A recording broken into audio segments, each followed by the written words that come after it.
So welcome back again. This is a quick video actually. This is putting it all together.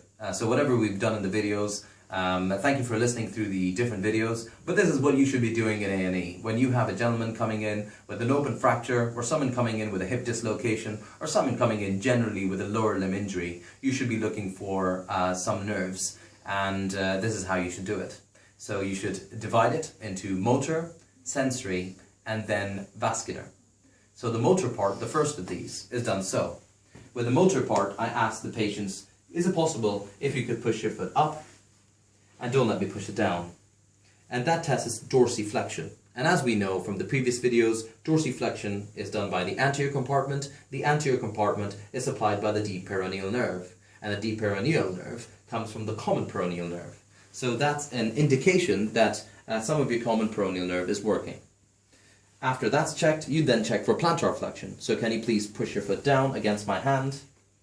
And with plantar flexion, you're checking your tibial nerve, which was back there, and you're checking your deep and posterior compartments. As we know, the tibial nerve comes of sciatic nerve, and if the tibial nerve is working, then that's a good indication. So that's how I keep it with my motor. You could also go to check your superficial peroneal, you could check your femoral nerve, you could check other things as well, but in the A&E scenario, I restricted to dorsiflexion of the foot and plantar flexion of the foot. After the motor component, you should then check the sensory component. So the sensory component, quickly over here, if we bring the camera around to my shoulder, and we can see the deep peroneal nerve over here in the first dorsal web space, superficial peroneal nerve, the sural nerve on the lateral border. We can see the saphenous nerve on the medial aspect, and the tibial nerve on the sole of the foot, where it's shaded in blue. And how I check this in actual patients is this way. So if you could put your feet together, can you feel my finger here? Can you feel my finger here? Yes. Do they feel the same? Yes. Okay. At this point, if my patient tells me that the sensation is not the same, then I would ask the patient to rate it out of 10. So if this is 10 out of 10, how much is this out of 10? 10. 10. But in some cases, patients would say 5 out of 10 or 1 out of 10. It just gives you more of an idea of what to do.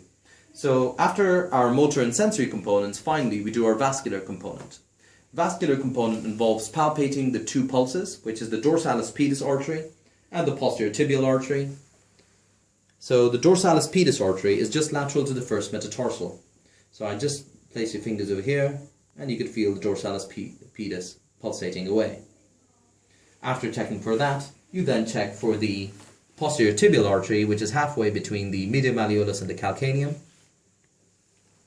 And I can feel it pulsating there.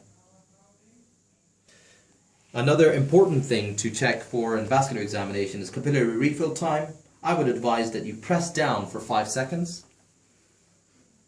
and then you let go, and your capillary refill time should be less than 3 seconds, as was in this case.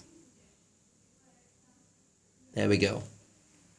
Feeling for the temperature of the foot is also a good idea.